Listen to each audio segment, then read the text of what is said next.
मैं हर्षा हूं और आप सुन रहे हैं राजकुमार चंदन का उपन्यास मैं समय हूं। इसका अगला अंश है भारत का वैभव। रूस और यूक्रेन युद्ध की शुरुआत हो चुकी है। यूक्रेन के कई शहरों पर मिसाइलों से हमला हुआ है। चारों ओर अफरा तफरी का माहौल है। ज्यादातर लोग यूक्रेन से बाहर निकल जाना चाहते हैं। यूक्रेन में कई देशों के स्टूडेंट्स हैं। वे भय और आशंकाओं के बीच उलझन में हैं। यूनिवर्सिटी ने ऑनलाइन क्लासेस की परमिशन दे दी है, किंतु यहां से वे अपने देश के लिए निकल ही नहीं पा रहे हैं। यूक्रेन में इंटरनेशनल एयरपोर्ट बंद हो चुके हैं। अब स्टूडेंट्स हंगरी, रोमानिया या पोलैंड बॉर्डर से ही अपने देश जा सकते हैं। इन देशों में बिना वीजा के जाना संभव नहीं था। बिना एम्बेसी की मदद के यहाँ से निकलना आसान नहीं था, इसलिए ज्यादातर स्टूडेंट्स एम्बेसी की गाइडलाइन का इंतजार कर रहे हैं। फ्लाइट्स का किराया लगभग 2.5 से 3 गुना महंगा हो गया था।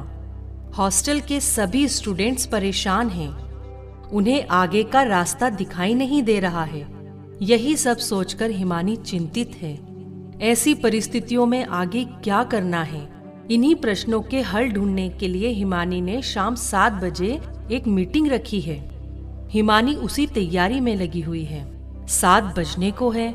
सेंट्रल हॉल में सब इकट्ठे हो चुके हैं। आगे की व्यवस्था पर गाइड करने के लिए यूनिवर्सिटी के 2 प्रोफेसर भी आए हैं।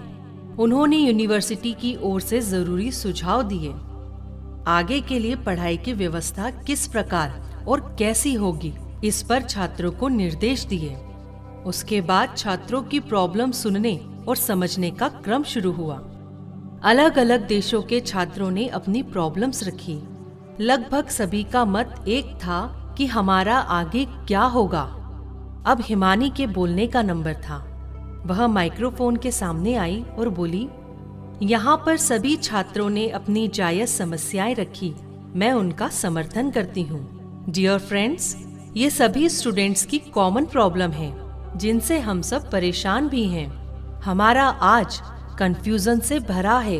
कल क्या होगा हमें खुद पता नहीं।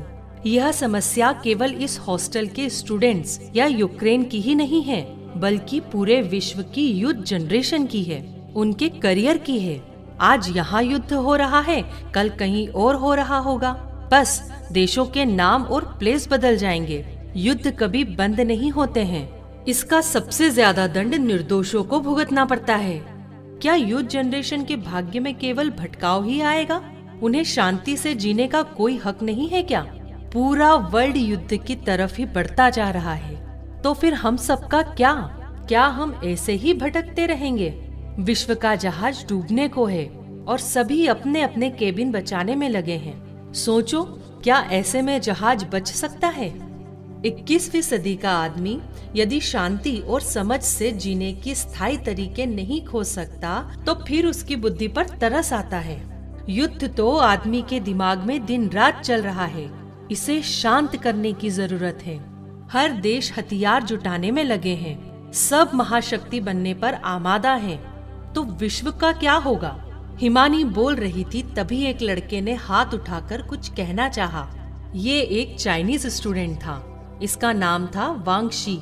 हिमानी रुक गई। शी अपनी जगह पर खड़ा होकर बोला, तो इसमें बुराई क्या है? यह तो सभी देश कर रहे हैं। हिमानी बोली, बुराई है। हर देश केवल युद्ध की तैयारी करेगा तो विश्व में शांति कैसे रहेगी? सब एक दूसरे से युद्ध करते करते ही मर जाएंगे। वांग शी अब तक खड़ा ही था। उसने दूसरा सवाल किया, इंडिया भी तो हथियारों की दौड़ में सबसे आगे है। हिमानी बोली, नहीं, इंडिया ने जरूरत से ज्यादा पावर कभी गेन नहीं की। आत्मरक्षा के लिए जितनी पावर चाहिए बस उतनी। रक्षात्मक शक्ति जरूरी है, किंतु जरूरत से ज्यादा शक्ति इकट्ठा करना विश्व के लिए विनाशकारी है। वांगशी ने कहा, इंडिया भी तो विश्व गुरु बनना चाहता है। हिमानी बोली, हाँ बनना चाहता है, लेकिन शांति का, ज्ञान और चेतना का। इंडिया एक बड़ा और जिम्मेदार देश है, इसलिए उसे सिर्फ अपनी ही नहीं, पूरे विश्व की चिंता है। भारत एक देश ही नहीं, यह चेतना का भूखंड है। लाखों ऋषि मुनियों, संत और बुद्धों की धरती है। हजारों वर्षों के तप और साधना की स्थली है। इस धरती में सत्य को खोजने और जानने की प्यास रही है। पूरी दुनिया जब बाहरी खोज में लगी थी, तब भारत ने चेतना की खोज की, ज्ञान का प्रकाश दिया। जो भारत की संस्कृति को भूल गए वो जान ले, ये अस्तो मां सद्गमय की चैतन्य माटी है, जिसने मानवता को सबसे अधिक मूल्य दिया, मनुष्य की सोई हुई आत्मा को जगाया है, प्रेम के फूल खिलाए हैं, सद्भावना की सुगंध फैलाई है, विश्व शांति का संदेश दिया है।